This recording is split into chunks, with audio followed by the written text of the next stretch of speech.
Number 4, MM1 with finite source. So for this MM1 with finite source notation, the notation represents for the arrival distribution, the M stands for Poisson distribution, while for the service time distribution, it is exponential distribution.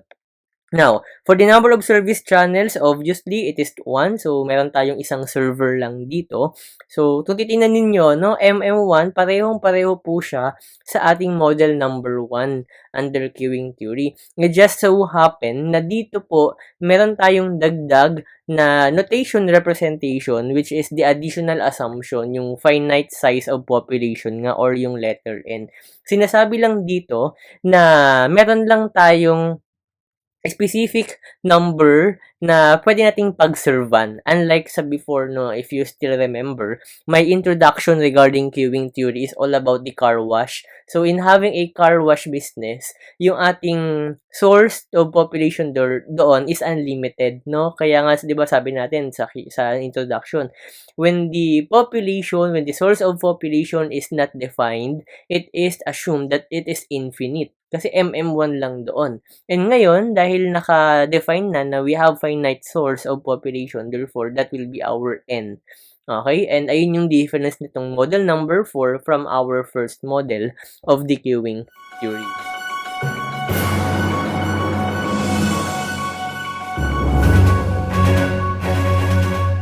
Hello everyone! So welcome to our next topic under the queuing theory. This is actually our fourth model of the queuing theory, which is all about the MM1 with finite source. Okay? So this will be our last model na itatakel under the queuing theory. So let's start our discussion.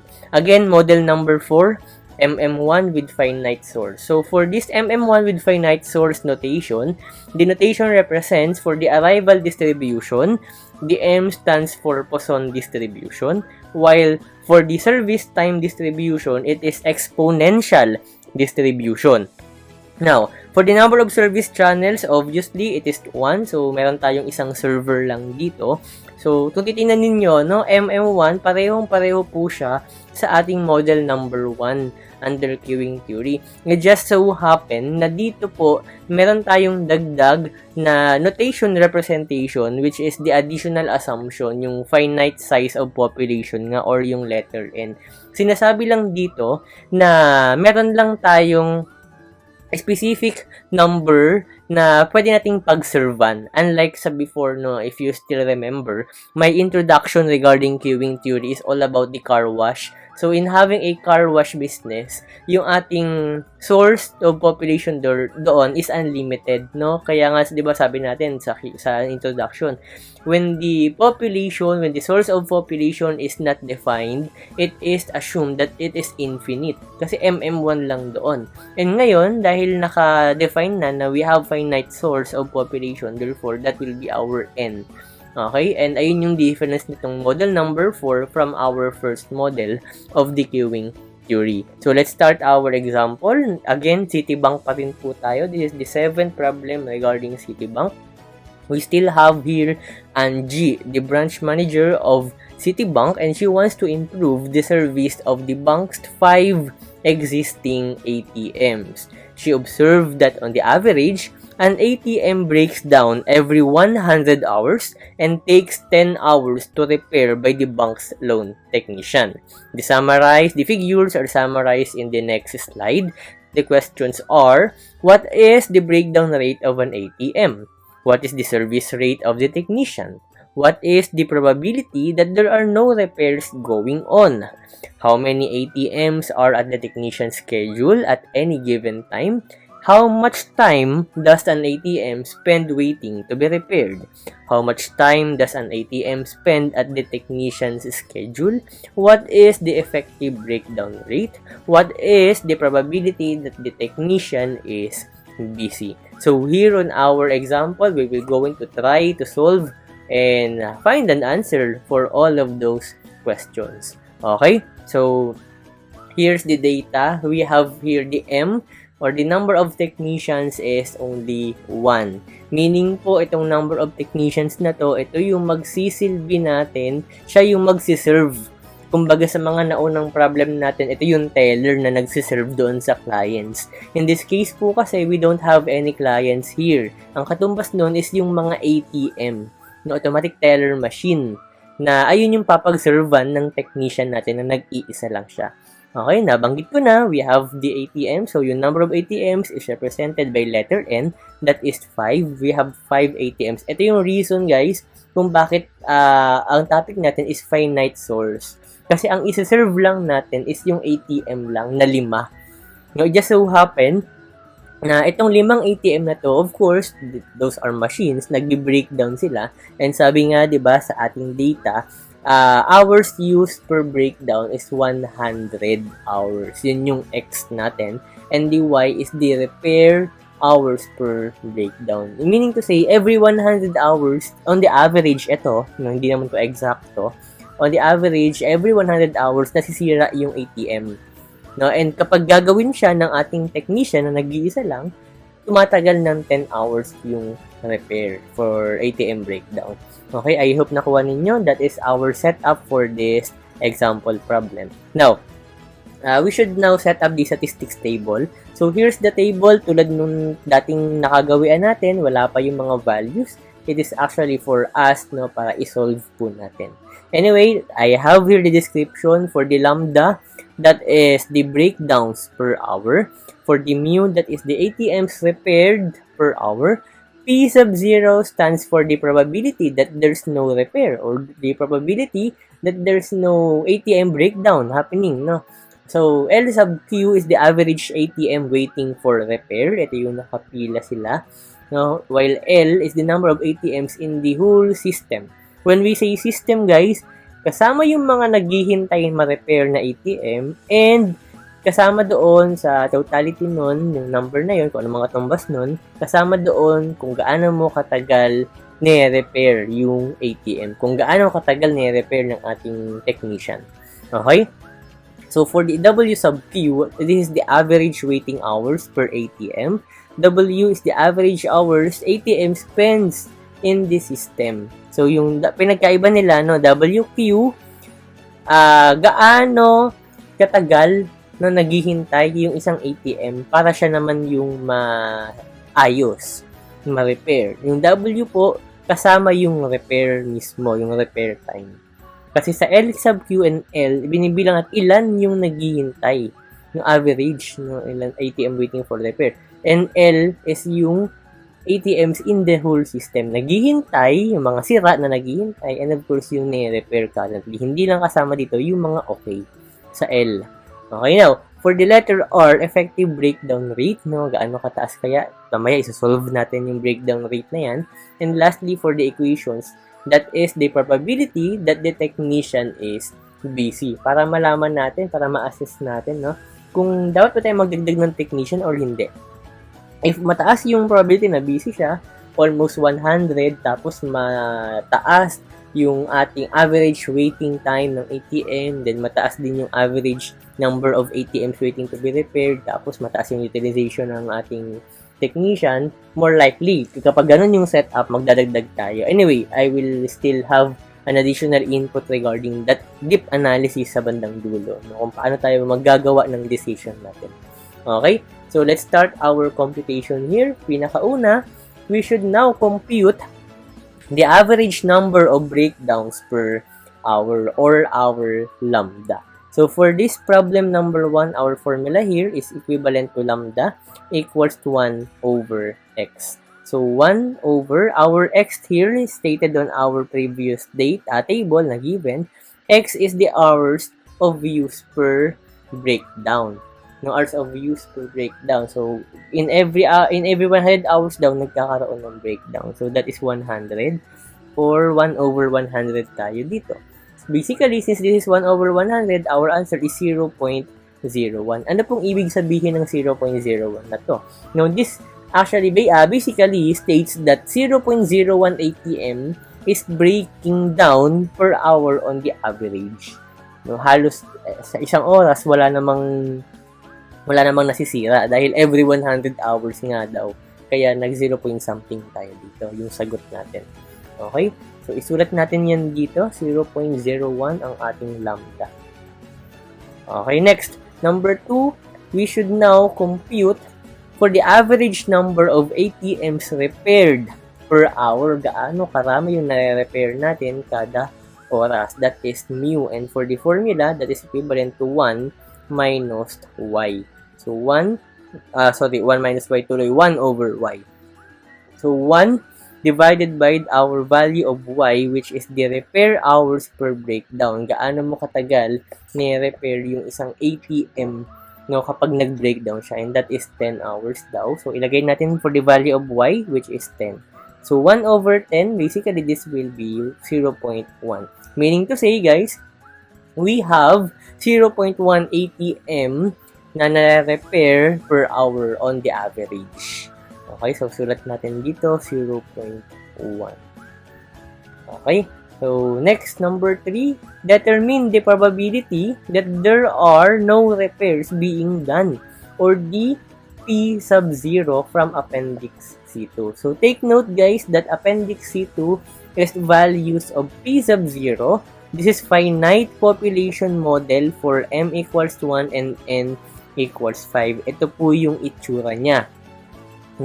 Saan namin ito pwedeng makuha? Ito na mismo, screenshot po, para meron kayong copy, or you want to screenshot nyo, save nyo sa Word, and print, kung gusto nyo ng printed, kung ayaw nyo, okay lang din naman. Gusto ko lang po sabihin na hindi lang ito ang ginagamit nating mga tables for the queuing theory. Napakadami po ng tables for queuing theory. It is, depende siya actually, guys, sa bilang ng servers mo. Ito kasi M is equals 1 tayo. And of course, yung bilang din ng population mo. Sa atin, 1 and 5. What if that is 1 and 6, 1 and 10? Iba na po yung table na gagamitin.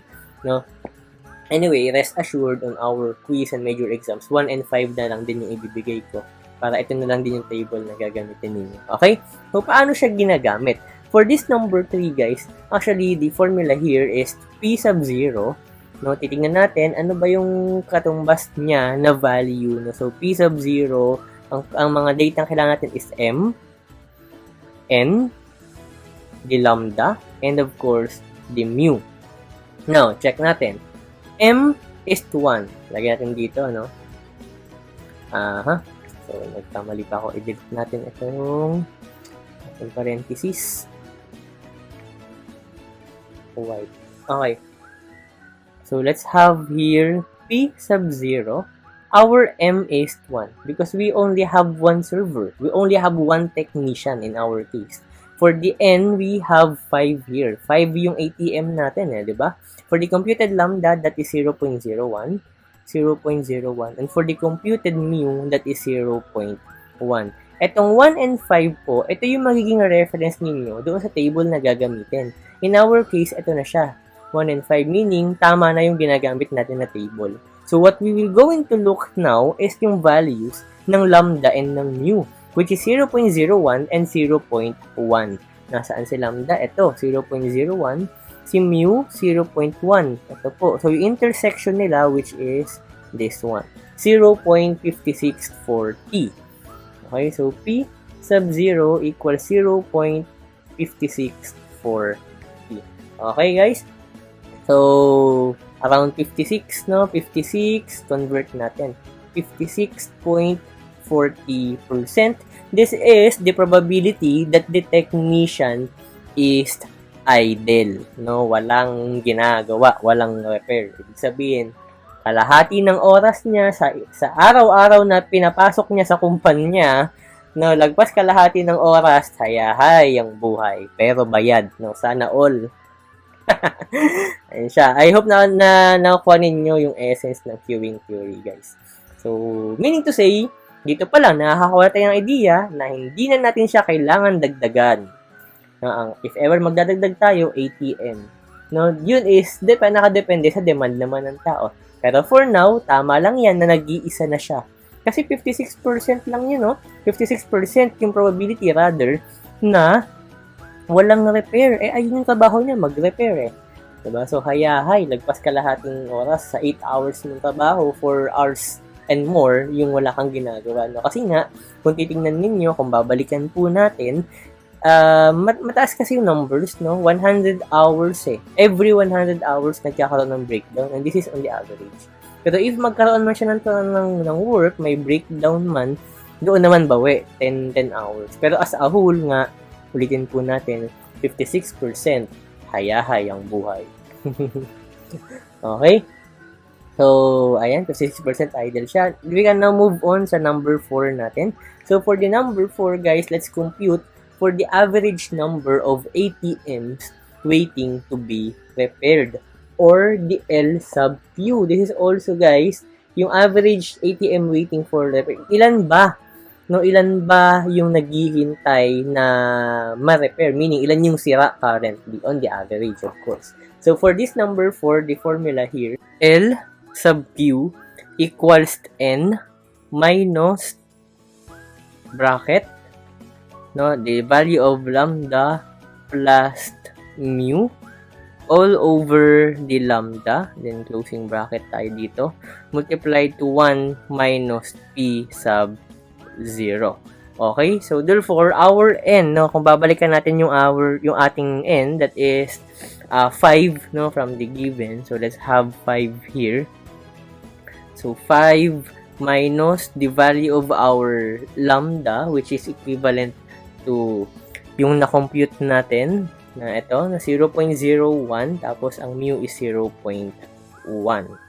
So, sulat natin dito, 0.01, and our mu 0.1. Over lambda ulit, 0.01, multiplied to 1 minus p sub 1 minus p sub 0, or 0.5640. Okay? So, lagay natin dito, 0.5640. Okay. Now, we can directly compute this on our calculator. Let's go to our calculator now. So, 5 minus, let's have, ayan, 0.01 plus 0.1, then our denominator is 0.01. So, ayan. Multiply natin sa 1 minus 0.564. And our answer here is 0.204. So, let's write it here. 0.204. So, what does this mean? This basically means that on the average, we have 0.204 ATM waiting to be repaired. So, konti lang. This is per hour, no? Konti lang. Dahil nga matagal yung pagitan ng breakdown nila. Okay? So, isulat natin yan sa ating statistics table. L sub Q, 0.204. So, L sub Q, 0.204. Nakalimutan natin isulat, no? P sub 0. Anong value ng P sub 0 natin? That is 0.564. Lagay na rin natin. 0.564. Okay? So, next natin, number 5 tayo. Let's now compute the average number of ATMs in the technician's schedule at any given time. Guys, when we say technician's schedule at any given time, this is equivalent to the number of ATMs na nasa loob ng system. Again, when we say system, balikan ninyo yung introduction to queuing theory. When we say system, this is composed of the line itself and of course the service facility. Therefore, ilan yung nakapila and ilan yung currently na ginagawa niya. More likely, 1 yun. No, at any given time per hour, ito on the average. Okay? So, for this number 5, our formula here is L equals L sub Q. Kaya na natin isolve ang value ng L sub Q dahil kailangan siya for the L plus 1 minus P sub 0. Same with P sub 0. No? Kaya nauuna sila. For the value of L sub Q, that is 0.204. For the 1 minus for P sub 0, ang value niya is 0.564. So, let's write it here. 0.564. Okay, so by just having our simple calculation, let's have it here, 0.204 plus 1 minus 0.564. Answer is 0.64. So, 0.64 Therefore, the 0.64 is the average number of ATM in the schedule of the technician. No? Or, again, sabi ko nga kanina, this is the number of ATMs in the system, 0.64. Let's write it here, 0.64. Okay, so next natin, let's go now to our number 6, the average number of hours an ATM waits to be repaired. Once na nasira si ATM, gaano katagal siya maghihintay bago siya na yung aayusin, no? Let's have the formula. W sub Q is equals to L sub Q, and our denominator is N minus L multiplied to lambda. Okay? So, let's have our values here. For the L sub Q, ang katumbas niyang value is 0.204. 0.204 over our N is 5. And the computed value for our L is 0.64. So, lagay natin dito. 0.64 multiplied to our lambda na computed, which is 0.01. 0.01. Let's go to our calculator. Direct na natin itong input. Okay? So, let's have it here. 0.204. Then, sa baba, we have 5 minus 0.64 multiplied to the value of our lambda na 0.01. So, we have here 4.6789. So, sulat natin 4.6789. So, this basically means, guys, that we have 4.6789 hours, no, average time na naghihintay si ATM if masira siya before siya ma-repair. So, halos, kalahati ng working hours kapag nasira si ATM. Ayan po siya. So, let's write it on our statistics table, 4.6789, value for W sub U. 4.6789. Okay, now, proceed tayo sa next natin. Number 7, compute the average number of hours an ATM is in the technician's schedule, or the W. This is also the same with the average hours ATM spends in the whole system. Kasama yung paghihintay niya and of course yung repair time niya. That's why for the formula, that will be W equals W sub Q plus 1 over mu. Okay? And this is equivalent to W sub Q na computed natin, 4.6789 plus 1 over our computed value of the mu is 0.1. So, let's write it here, 0.1. Answer natin for this, let's go to our calculator. Ito na, dugtong na lang natin since ang value nito is the 4 point something. No, i-add natin dito yung ating fraction na 1 over 0.1. So, the answer is 14.6789. So, let's write it here sa ating PowerPoint presentation. 14.6789. So, meaning to say, we have 14.6789 hours average time na si ATM is nasa technician's schedule. Or, ulitin ko po, we have 14.6789 average hours ATM spends in the whole system. Okay? So, let's write this on our statistics table. 14.6789. Okay? So, we're done now with the W. Proceed naman tayo sa next na number natin. Anong next natin kailangan isolve? That is actually number 8 na po tayo. No? So, the number 8 here states that we should compute for the value or for the effective breakdown rate. Okay, guys, ang breakdown rate naman, kung ang formula niyan is equals to R equals to lambda, multiply natin sa difference ng N and DL. Okay, so lambda natin, 0.01, and our value of N is 5. We have 5 ATMs. And for the computed value of letter L, that is 0.64. So, lagay natin dito, 0.64. 0.64, and we can directly compute this on our calculator. 0.01 multiplied to 5 minus 0.64. Okay, that is equivalent to 0.0436. 0.0436. So we have 0.0436 effective breakdown rate, or around 4% na, no, 4% yung chance na mag-breakdown si ATM. So sulat natin ito sa ating statistics table, 0.0436. Lagay natin, no? 0.0436. So that is our effective breakdown rate.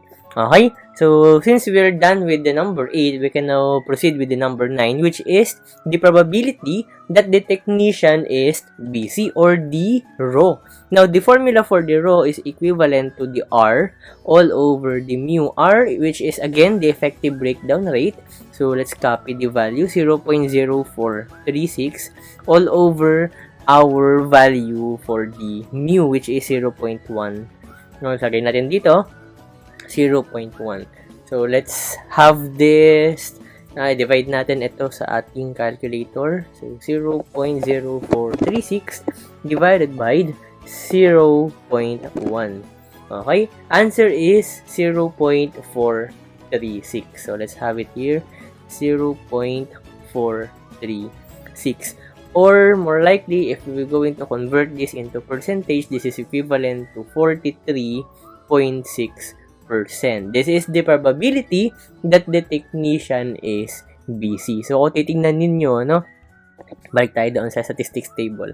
Probability that the technician is busy, 0.436.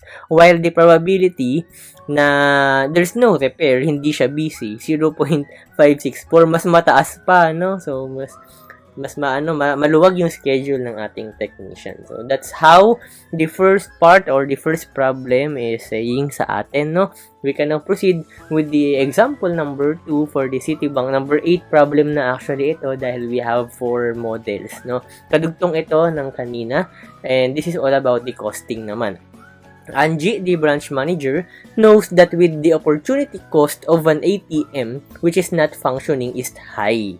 Ayun, na ano niya, no? Given yung cost niya, mataas nga daw na mga sirang ATM, she was able to determine the labor cost of the technician as well as the opportunity cost of an ATM while waiting to be repaired. So, more likely, guys, dito papasok yung depreciation rate ng ATM and any other factors, any other computations to determine the opportunity cost na nawawala doon sa ATM na sira. Okay? While waiting to be repaired. The figures are summarized on the next slide. The question is, how much is the total cost per shift? So, just like our previous models, we have here the data table. For the C sub S, that is the service cost per technician, and that is in dollars per hour. Value is 5, so meaning $5 per hour tayo. For the cost of that downtime, this is $60 per hour. No, ang kanyang variable is C sub W, and for the H, this is the working hours per shift, meaning to say they have 8 hours per shift na working. Okay, now we have this cost table tulad ng dati. Ito pa rin ang cost table natin. We will go into solve for the value ng total service cost in hour, per hour, and per shift, total waiting cost per hour and per shift, and of course the total cost per hour and per shift. Okay, so let's start our computation for the cost table. For the first one, let's compute first sa total service cost, and that is TS. No, so TS per hour muna ang unahin natin, no? Kunin natin yung value niya per hour. And for the formula dito, that is M multiplied to C sub S. Our M is kung ilan yung server natin. In our case, we don't have server, but rather, ang nagsiserve na server is si technician, which is only one. Isa lang siya, no? For the CS, our CS is the service cost per technician, or the $5 per hour. So, our value for CS here is 5. So, 1 times 5, this is 5. So, this is our total service cost per hour. No, lagay na natin 5. Okay. Now, for the total service cost naman ng per shift, basically, this is just the total service cost, T sub S, ito guys, per hour, multiplied sa H, or yung kung gaano katagal sila nagwo-work per shift. So, basically, the value of T sub S per hour is 5, and multiply natin sa value ng H natin, which is 8 hours working kasi sila per shift, so times 8, this is equivalent to 40. So, ayan, 40 tayo dito. Next, for the total waiting cost. Okay? Now, guys, the total waiting cost here, our formula here, T sub W, per hour muna tayo before tayo mag-per shift. Formula is C sub W multiplied to L. Our C sub W is the cost of downtime. Gaano siya kamahal yung gastos niya kapag sira siya na magkano nawawala yung sasayang na pera, which is equivalent to $60 per hour. So, lagay natin dito, 60. For the value of L po natin, this is computed before na, check natin sa statistics table natin, our value for L is 0.64. So, let's write it here, 0.64. So, compute natin sa calculator, 60 times 0.64, this is equivalent to 38.4. Ayun ang ating total waiting cost per hour, 38.4. Lagay na natin dito. Okay, so next, we have now the total waiting cost na per shift naman siya. So basically, this is equivalent to the total waiting cost per hour, multiply natin sa hours of working per shift. Okay, and this is 38.4 multiplied to 8. Okay, so idiretso natin to, times ulit natin sa 8. Answer is 307.2. Okay? 307.2. Write natin dito sa ating table. 0.2. For the total cost, guys, number 3 tayo. No? Total cost per hour din tayo, and kunin din natin siya ng per shift. So, unahin natin si total cost per hour. That is the summary ng total service cost per hour. Lagay natin dito. And the total waiting cost per hour.